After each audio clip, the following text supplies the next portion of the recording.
great to see you. Thanks for having me. You betcha. Hey, time to sign it at Jessop's Journal.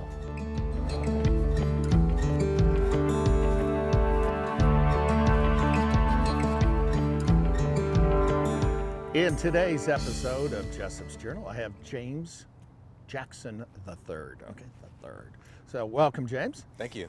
We met at the NAACP Awards, and you were a sharp-dressed guy, and you had this group of people around you that I just was drawn and ended up talking to you and a bunch of other guys. And you're the head of a particular organization.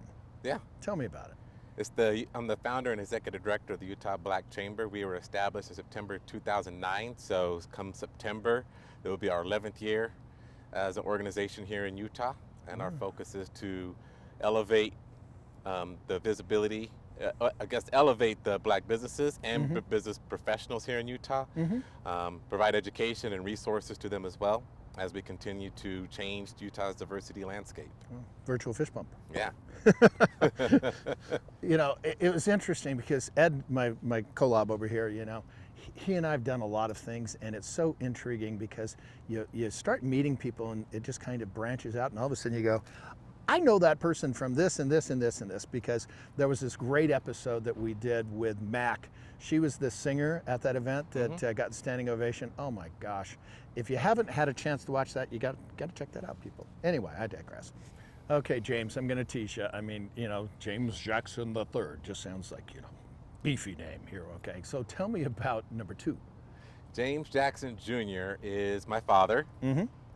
Also born and raised here in Utah, graduate of West High School.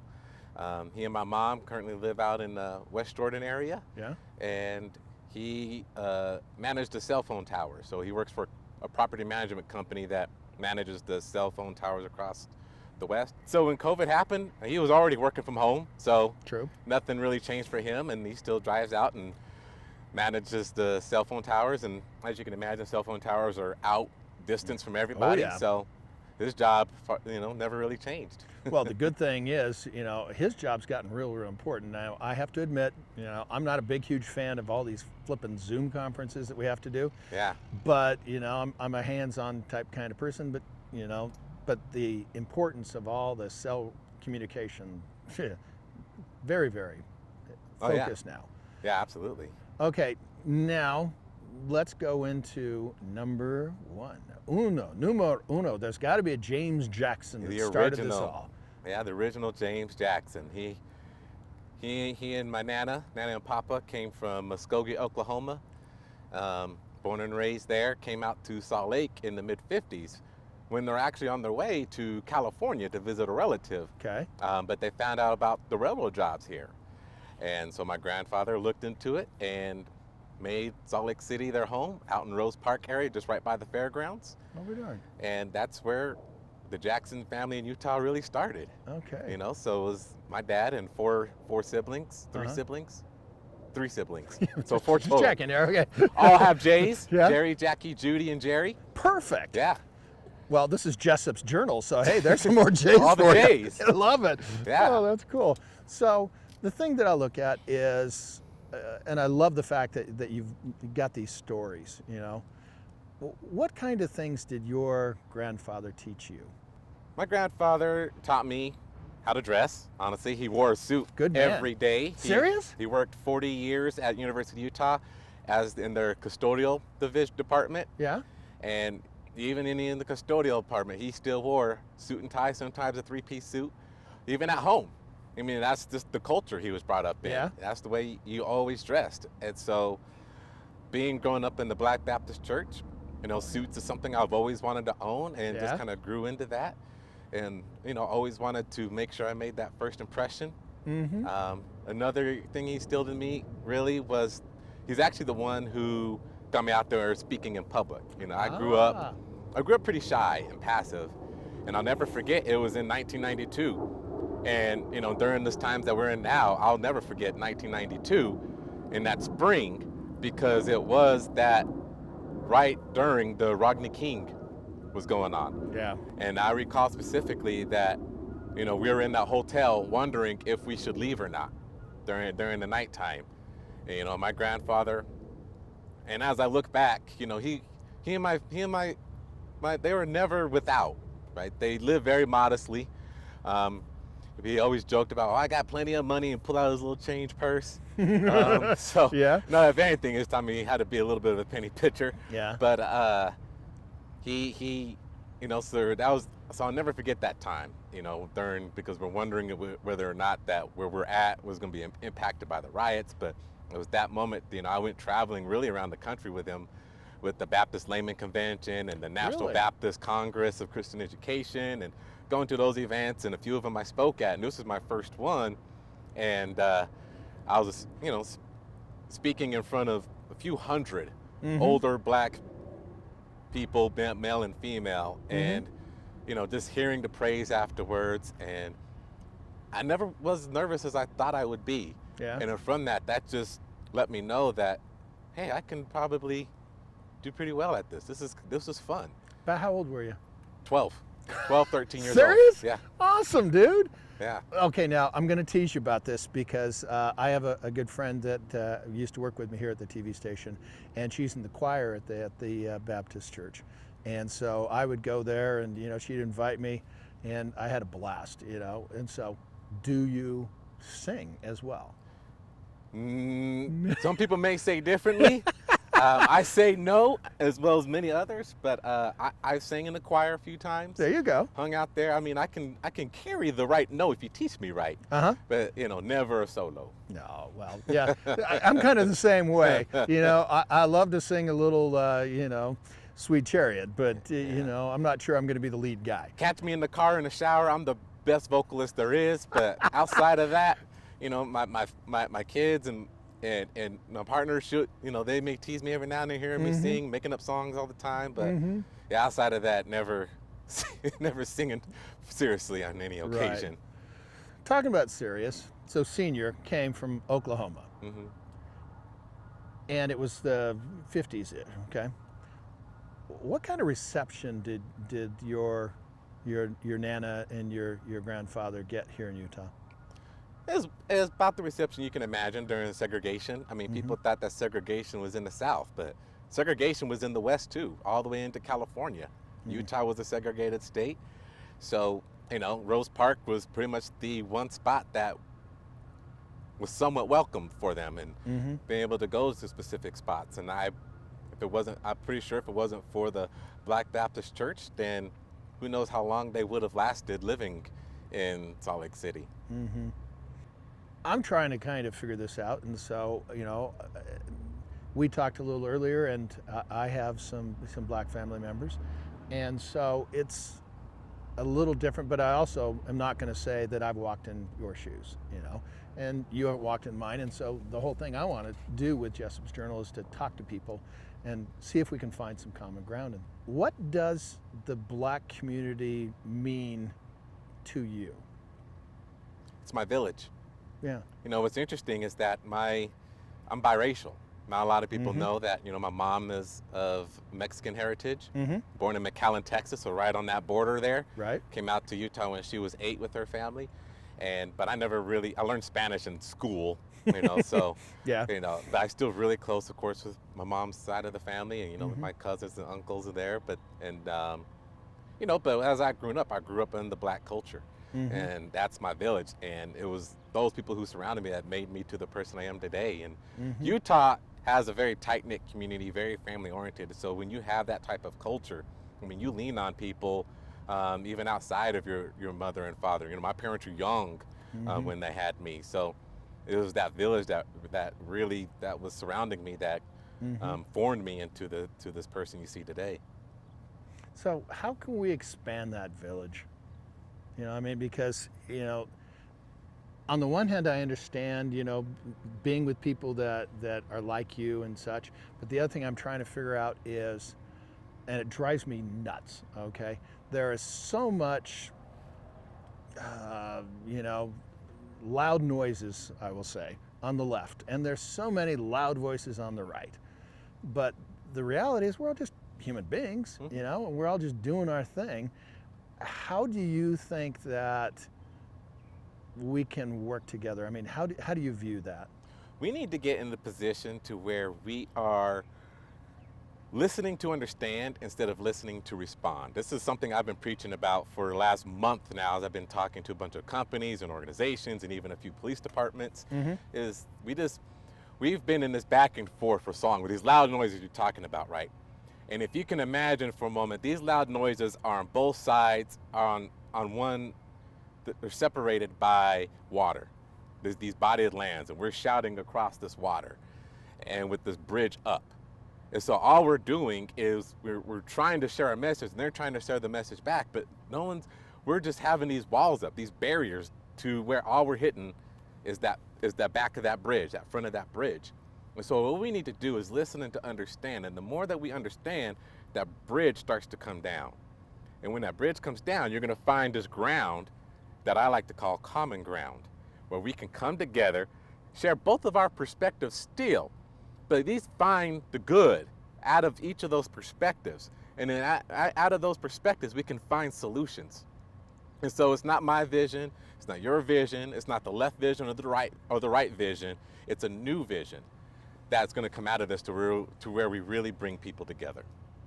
Brother Jackson, amen. I love that. That's cool. So, do you remember when you were 12, do you remember what you used to talk about? What were some of the topics that they'd have you talk on? Well, that particular speech was one of my favorite Bible verses, Proverbs 3, 5, and 6. Trust in the Lord with all your heart, lean not on your own understanding, but believe with them, and he shall make your path straight. And so, I'm a Christian man, and, that verse stuck with me from that point forward when I began to really study that verse. Like when I had to write out this 15, 20-minute speech, and my Nana gave me this huge study Bible with all kind of references. So it made writing this speech really easy. So she didn't write it, you did? Yeah, I wrote it. There you go. Yeah, I did my own homework on this. Oh, yeah. If I had to make it into my own at that time, speaking from the life of a 7th grader, right? And so that's what I always go back to whenever type of challenges or any type of opportunities is just trust in the Lord. Yeah. He'll make my path straight. Just lean on him through any challenging times. And so anything that I do, I read the Bible daily. Yeah. I still have Bibles on my shelf, but the phone made it a lot easier to find the verses. True. And so I'm there always studying, and that's really what developed my public speaking abilities, is really coming right from the church. Just like any type of soulful singer like Mac you spoke of, or any of the soulful R&B artists of the world, a lot of them came from right to the church. And me public speaking, that's where my village was there. When I was young, I was always like the only one, right? The only black kid in school. And I got to junior high, there was maybe a sprinkle of a little bit more. And we always get these fascinating questions or responses that we receive, and statements. And we always go back to our own little village, and we would just rant, rave, laugh, to kind of re-energize us, to go back into the world again, so we can be a little more prepared of what's gonna happen next. Yeah. And so that's what I found most important about that village. Interesting. So, do you have kids? 3. Okay. How old? 20, 19, 14. If I had your 14-year-old sitting right over there, okay? What's your 14-year-old's name? Audrey. Audrey. Okay, hey Audrey, got a question for you. What does Dad do? She'd probably say, I don't know, be on a whole bunch of Zoom calls and making an impact in the community somehow with his chamber, and works at a bank. My kids see me all over the place because I have, my main job, and then I've, the chamber, then of course my speaking business, and then sit on a bunch of boards. And all they see every now and then is like, hey kids, you want to go to a jazz game? Or hey kids, you want to go to this event? Or Mom and I are going to go to this event. And they just see me out all the time, doing certain things. Or, I'm pretty sure they're, me being on TV now to them is like nothing fascinating anymore. And to me, it's like, it's still cool to me. Yeah, I know. Well, my kids and grandkids think the same. It's just, it's Grace Cramps. Yeah, whatever. What is the need and purpose for the Black Chamber of Commerce? The need really just stems out of that ability to help people not only become, not only for our business owners and our Black professionals to become educated and provide resources, but for everybody else to become educated as well about the Black community. You know, some people think that the Black Chamber is siloed, that we're only working to kind of build our own. But our goal is to build that bridge. There you go. Right? We're trying to bring that bridge down so you can actually come to us, learn about what we have and what we're willing to offer to help diversify your workforce, you know, your leadership, add more businesses into the scope so people can learn more about the Black culture, about our business practices, about our food, about everything about us, so that Utah actually has a different perspective than Utah has been over, you know, from the rest of the country. As long as I've been, you know, people come into, we get phone calls or emails every now and then about a Black professional coming into Utah because of new opportunity, because our economy is so great, and they're like, so tell me, am I going to be okay here? What are the Mormons like? And, you know, get these fascinating type questions. They're like, you know, once you come here, you'll see that we're a welcoming state. Yes, we're ignorant in a lot of ways because there's not a lot of diversity. So there's a lot of education that needs to take place.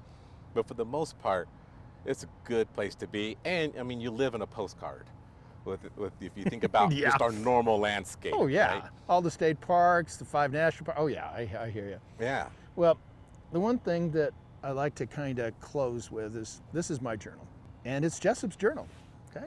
And when Rustico was making this with me, they had this piece of leather, and they were going to throw it away. And I'm going, no, hang on, I want that, because this has got scars, and to me, life comes with scars. They have a fun little phrase called "Leave Your Mark." Got to get serious here and get ready to do the old radio announcing, since, you know, I did that a lot of years. Wait, should I get serious? Yeah, okay, here we go. Yeah, okay. Get ready. James Jackson III, how do you want to leave your mark? I go back to my village and everything that they've taught me. You know, the Reverend Dr. France A. Davis, Pastor Emeritus of the Calvary Baptist Church, is one of my mentors and role models. And you think about what the village that he's created with all of his professors that grew up in the church. And then, you know, we have judges and attorneys and a lot of business professionals that I've just been so fortunate to be surrounded by that are all Black here in Utah. And what I've found is that a lot of them already have a legacy. Like when they leave Utah, like people will remember the name because of the impact that they've made. And that's just kind of what influenced me, is like, how can I make an impact on Utah? And when I found the opportunity of starting the Black Chamber, I just didn't want it to be just a normal chamber, you know, growing businesses and elevating them. I really wanted to leave Utah in a different way than when I was brought into it. Period. That's a good answer, my friend. James, thanks so much for coming on. And I want to thank Ed, our photographer over here, he's my collaborator, make sure we all look good. You got it covered. Thanks, Ed, to make me look good. He's gonna have a lot more work on me, but we want to thank also the people that made this possible. So, you know, with all this stuff, you know, we are of course doing the hand sanitizing with the 5 Wise hand sanitizer. Taylor Cooperative is helping me out with all my clothing. They're looking good. You know, of course, you can't have Jessop's journal without a journal from Rustico. We're gonna make one for you. So Great. Let's go. That's exciting. Stories have power. They help us understand each other. With another entry into Jessop's journal and James Jackson III, I'm Doug Jessop, ABC4 News.